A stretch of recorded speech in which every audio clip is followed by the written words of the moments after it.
Kabajamtoota dhaggeeffattoota qophii keenya har'aatiin seenaa Oromoo Walloo irratti kan xiyyeeffate kutaa tokkoffaa isaa simbiraan geenya.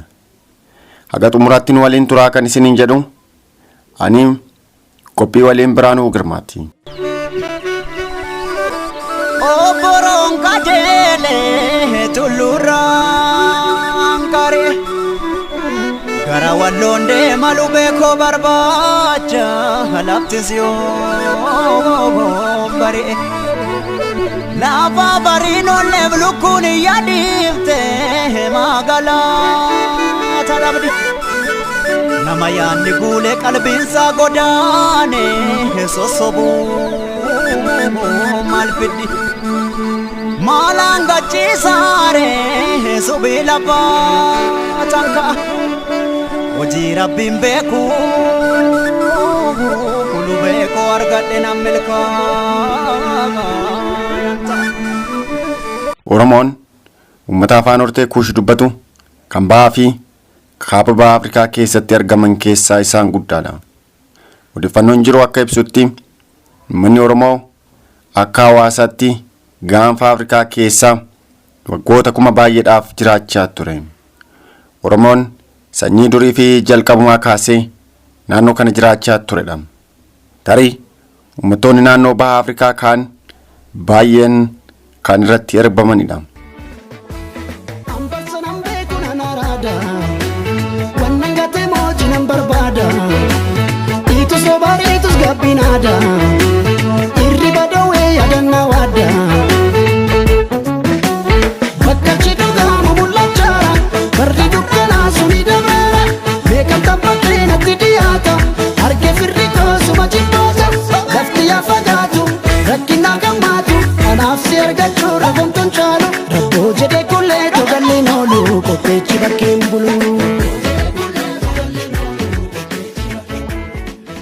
Qoomsi Oromoo eessa akka ta'e sirriitti hubachuuf qorannoon dabalataa barbaachisu iyyuu Oromoon jalqabuma irratti akka horsiisee bulaatti yookaan gartokkeen qotee bulaatti jiraachaa ture jedhamee amanama.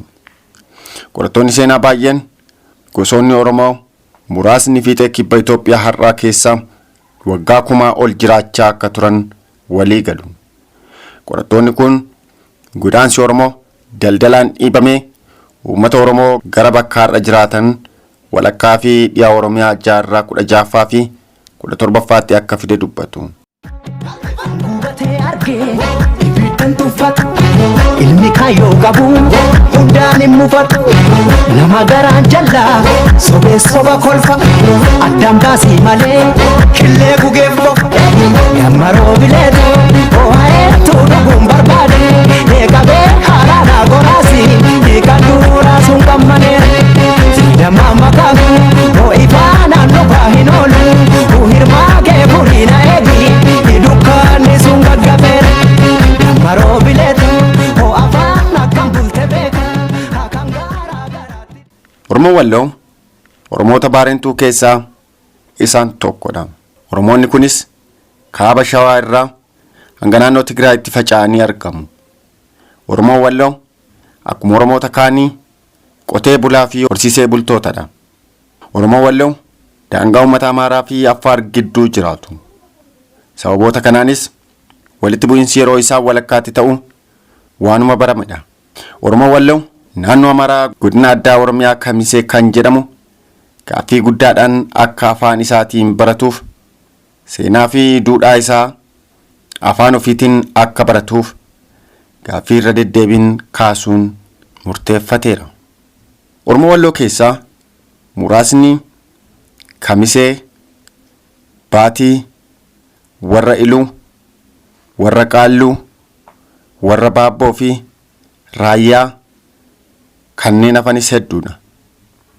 Oromoo Walloo akkuma afaan Oromoo beekan afaan saba birootis ni haasa'u. Inumaayyuu kan afaan abbaa isaatu hin beeknes hin dhabamani. Oromoo Walloo jaarraa kanaan saaddacha jedhaani. Hiikaan isaa Oromoo afaan isaa hin beekne jechuudha.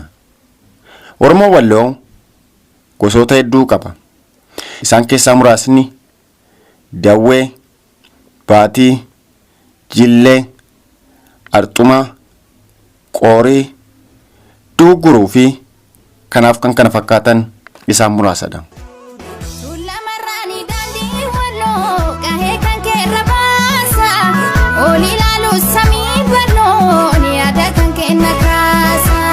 Tula marrani dandi wallo ke kan ke rabasa oni lalu samin ballo yada kan ke nakasa. Tula marrani dandi wallo ijar sadanga keti. Tula marrani dandi wallo Sima Afrika amure. Tula marrani dandi wallo Anani amalike. Tula marrani dandi wallo. Seenaa Oromoo Walloo akka nutti himaniif yuunivarsiitii Jimmaatti barsiisaa tokko qabadhee dhiyaadheen jira. Maqaa isaanii nutti himuun jalqabu. Ammas nu waliin tura. Maqaan koo Saadaam Seed Ahmadiin jedhama. Kan inni irraa dhufellee Walloo irraa hin dhufe. Iddoon itti dhaladhee guddadhees naannoo dhuma Kamisee irraa kiiloomeetira 5 wayii fagaatti. Bakka iddoo Dhabbihaa jedhamtutti dhaladhe. Achumattan dhaladhee guddadhe. Tole egaa haalli jiruuf jireenya Oromoo bakkuma hundatti wal fakkaata. Maaliifin waa tokkotu walitti hidha waan ta'eef hunduu sirna gadaa san of keessaa qabu. Duudhaaf safuu ganamaa san of keessaa qabu waan ta'eef jiruuf jireenyi isaanii tokkuma waan Oromoota iddoo biraa jiraatanirraa adda miti. Haalli qilleensaas immoo gammoojjii qaba, badda daree qaba, akkasumas immoo baddaas ni qaba. Egaa kana fakkaata haalli jiruuf jireenya isaanii. Tula marrani dandi wallo kahee kan kee rabasa. Oli lalu samii ballo ni ada kan kee nakasa. Tula marrani dandi wallo ke kan ke rabasa. Oni lalu samin balon yada kan ke nakasa. Tula marrani dandi wallo Ijar sadanga keti. Tula marrani dandi wallo Sima Afrika amure. Tula marrani dandi wallo Anani amalike. Tula marrani dandi wallo. Ariko narrafre. Egaa akkuma beekamu seenaa Oromoo kana gaafa laallu kaabaa gara kibbaati malee kibbaa gara kaabaati miti. Sanumarraa wal qabateeti jechuudha. Naannoo amma Egyptian yookaan immoo kan qarooma Kush kan Nuubiyaa duriirraa san kan Meerooweefaa Meerooweetik civilization kan jennuun san jechuudha.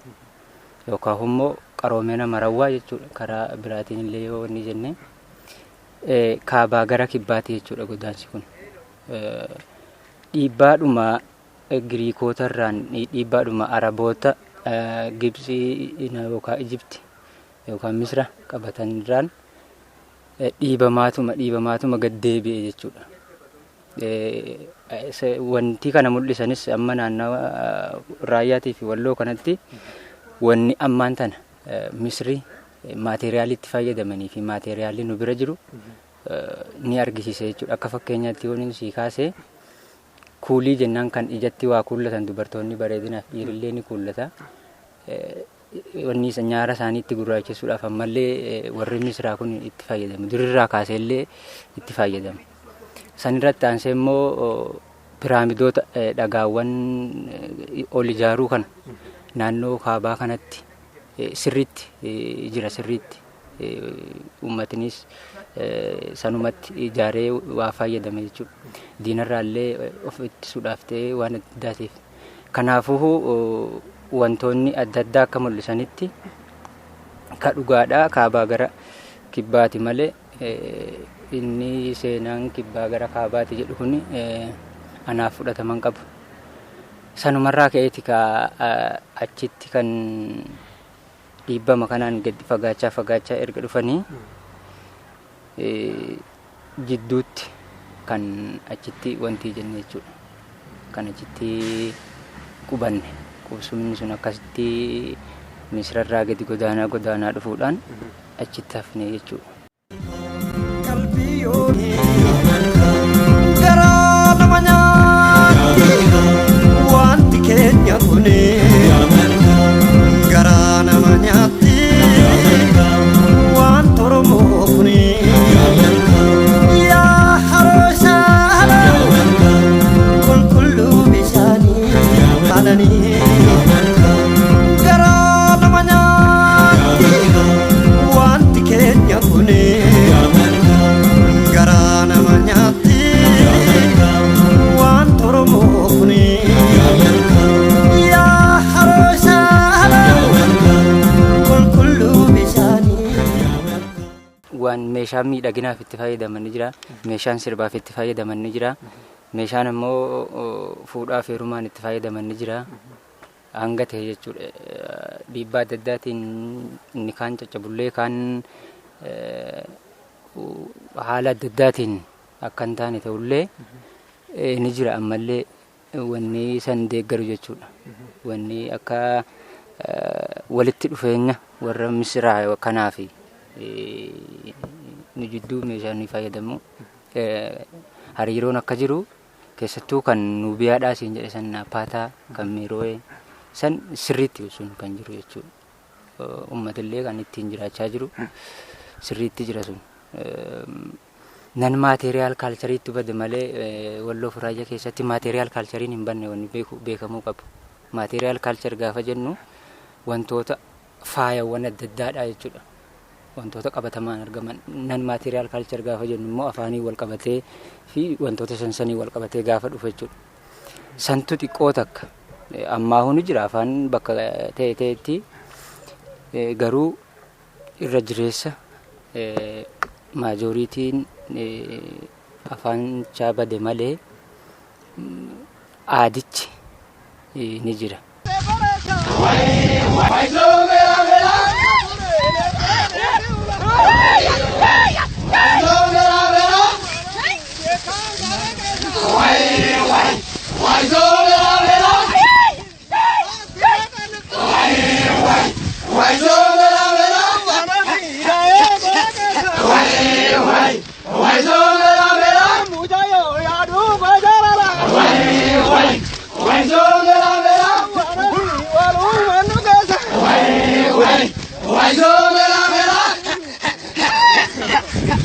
Seenaan kun ammallee gadi fageenyaan qoratamuutu irra jira. Wal morkiinsi uummata Wallooti fi Raayyaa akkasumas immoo uummata ollaa keenyaa kan Habashootaa jechuudha. Kan Habashoota lameeni waan as aanaa kanaa miti Teediroos irraa qofa miti kan ka'e. Durirraa gaafa keessattuu Jaaraa Yaaqoob irraa kaasee Ba'ada Maariyaam irraa kaasee walloliinsa jabaatu ture. Egaa akkuma beekamu warroonni ollaa keenyaa yookaan Habashoonni biyya isaanii biyya kan isaanii taate yookaan naannoo itti dhalatan san kontirool ifa godhanii bakka biraatti ce'uu barbaadu. Bakka biraa immoo kan argatan immediately uummata Wallootii fi uummata Raayyaati. Uummati kun immoo uummata roorroof hin sarmine, uummata aadaa isaa jaalatu, uummata safuu isaa jaalatu, uummata amantii isaa jaalatu, uummata duudhaa isaa jaalatu, uummata sirna isaa jaalatu, uummata lafa isaa jaalatu, uummata biyya isaa jaalatu waan ta'eef biyya isaa irratti ofirraa deebisuun inuma jira. Sirriitti walloliinsi kan ati kaafte kan amma Teediroosii fi Raas Alii yookaan Raas Gugsaa Raas Alii Gaangul kun gosa maqaa gosaatiin itti moggaa'e. Akkasumas immoo obboleessa isaa Birruu Aligaas kan jedhamutu ture. Obboleessa isaa ammallee kan Alii Xiqqicha kan jedhamutu ture. Egaa kunneen hundi bakka Aayishaal jedhamu sanatti egaa gurbaa makaasaa jedhaniin kanaan wal hedduu wal miidhaa turan jechuudha. Hedduu wal miidhaa turanii.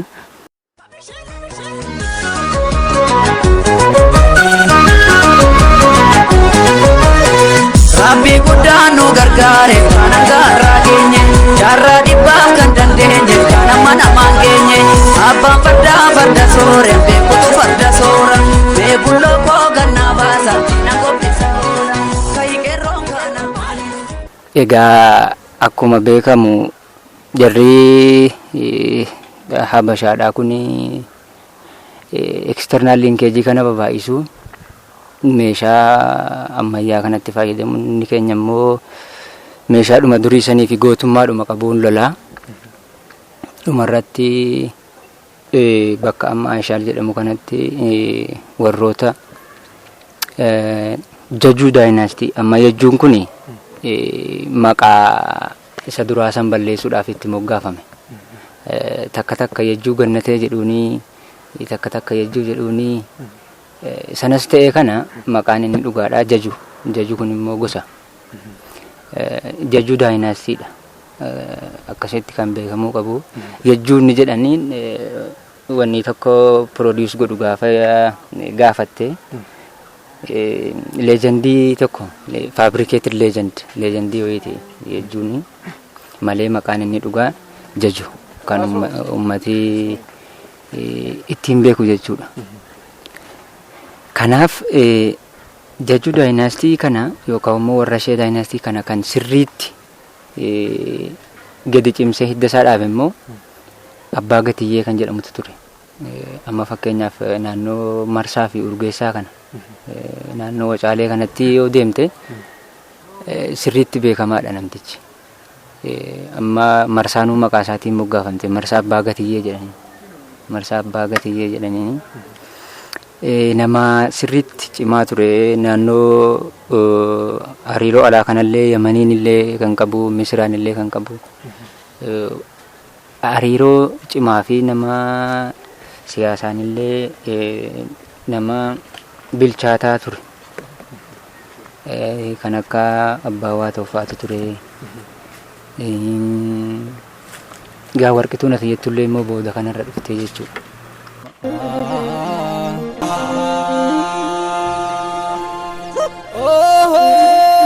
Gumaayee gumaa maranii gumaayee tee bararraasanii dur shiranii gumaayee gargar nu baasanii gumaayee gumaa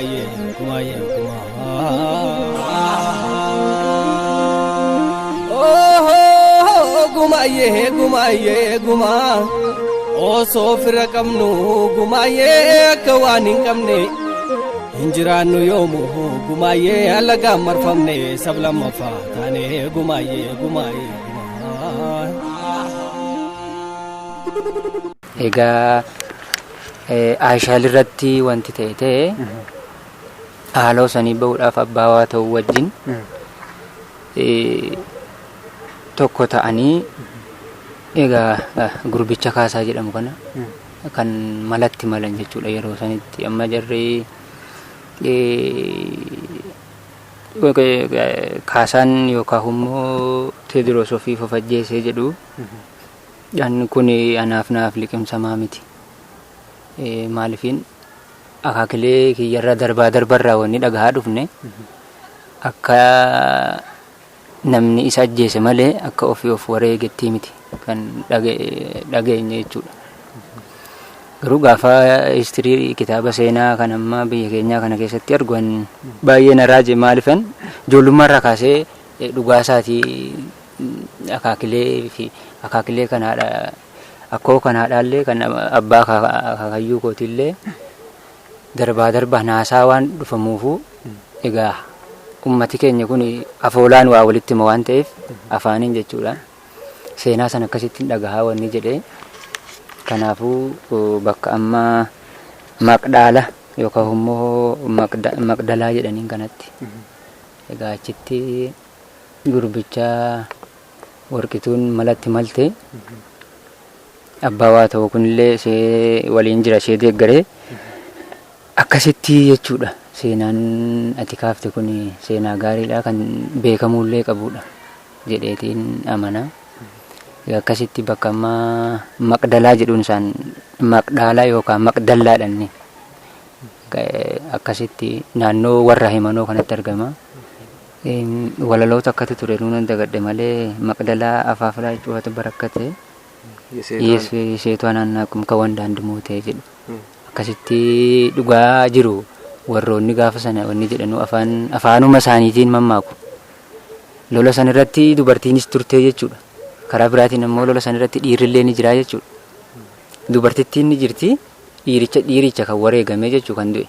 Eenyutu isa ajjeesee kan dubartittiin akka isheen ajjeefte dhugaadhuma jiru jechuudha. Yoo dhugaa jiru baalarra cirreetuma kaaba biraa kaabne malee dhugaan jiru kana fakkaataa asiin jechuu barbaadeen.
Egaa amma mastaawotiin ni jirti.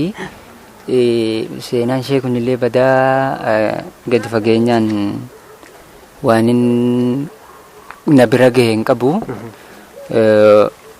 Egaa amma mastaawotiin tunillee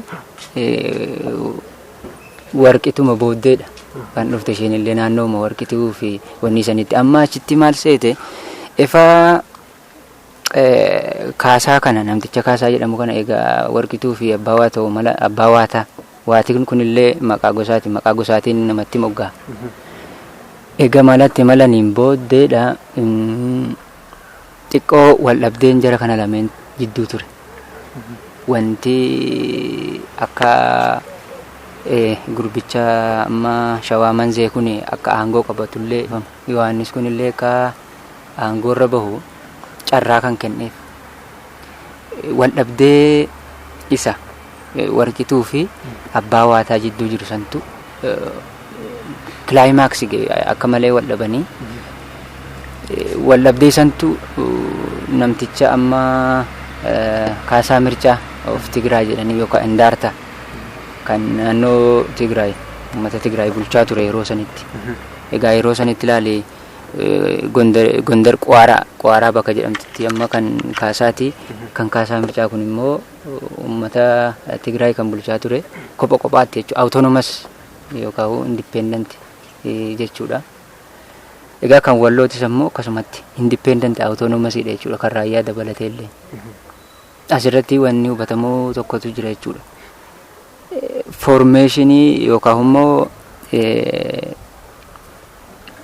hunduu kophaatti of bulchaa intervenshiniin hin jiru ture.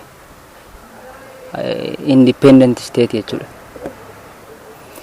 Egaa bara Teediroos kanarraa jalqabee Yohaannisitti dabalamee jechuudha. Assimileeshiniin kun kan babal'ataa deeme dhufa yeroo sanitti jalqabamee babal'ataa kan deeme jechuudha. Egaa mastaawotiin ati jettullee ni turte. Isheenillee intala cimtuudha. Garuu wal dhabdeedhuma jara ammas kaase lameen kanaan wal qabateeti agasmara seenaan ishee ifatti bahee hin mul'anne. Maaliifiin battaluma Kaasaa kana malatti malanii gurbaan inni naannoo uummata Tigree bulchaa ture Kaasaa Mirchaa yookaan immoo Yohaannis Afraffaan jechuudha. Aangoorra dhufee san dura immoo yeroo xiqqoodhaaf Takla Goorgis kan jedhamu kan maqaa akkasitti moggaafate bara lama immoo bara takkaaf bulchee ture. Jidduudhuma kanatti jechuudha kan seenaan maastaawotiillee kan jiru. Garuu wanti hin haalamne seenaa ciccimoodha qabu jarri kun. Waan guddoo goolii guddoo qabu turanii akka ta'uunis ta'ee akka hin taaneenis ta'ee wanti isaan qaban sun jalaa wanti ta'e malee jechuu barbaadeen malee ni jirti mastaawotiin illee seenaa guddoodha qabdi Walloo keessatti Walloo Raayyaa keessatti. Gubatee argee ifirtan tuffatu ilmi kaayyoo qabu hundaan hin mufatu nama garaan jallaa sobee soba kolfa addaan baasii malee killee gugeeffo yammaroo bileetu ho'aeetuu dhuguun barbaade eegabee haaraadhaa goraasi hiikan duudhaa sun qammaneera siidamaa makaatu ho'ifaa naannoo baa hin oolu hirmaa kee furiina eegi dukkaanni sun gaggafeera yammaroo bileetu ho'afaan akkam bulte beeka akkan garaa garaatti. Kabajamtoota dhaggeeffattoota keenya seenaa Walloo irratti kan xiyyeeffate kutaa tokkoffaa kanumaan xumurra. Yeroo itti aanu kutaa lammaffaa sagantaa kanaa qabadheen yaadna. Waan nu dhaggeeffataniif galata guddaa qabdu. Biraanuu Girmaan ture.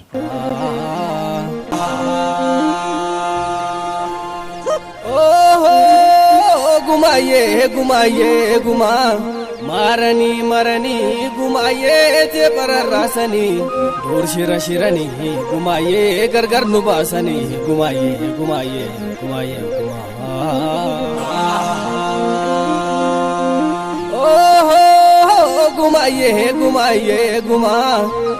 osoo fira qabnu gumaayee akka waan hin qabne hinjiraannu yoomu gumaayee alagaan marfamne sablammaffaa taane gumaayee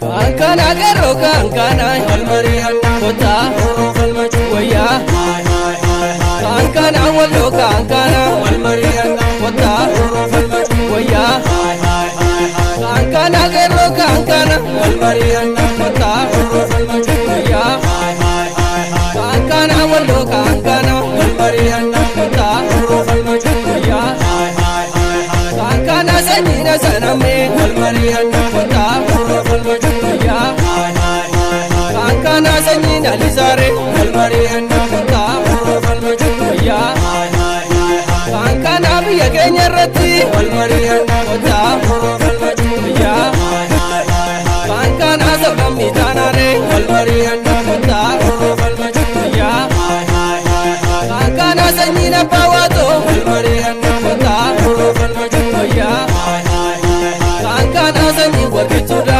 walmarihan kota wayya kankana gabbalaa isallaqee walmarihan kota wayya kankana Walloon Oromiyaadha walmarihan kota wayya ayyaayii Walloo bareettuma sanyiina ligaangul akkamii gabboomaan barraaduu waadoblaan sooruu himanii afaanii yaada keenya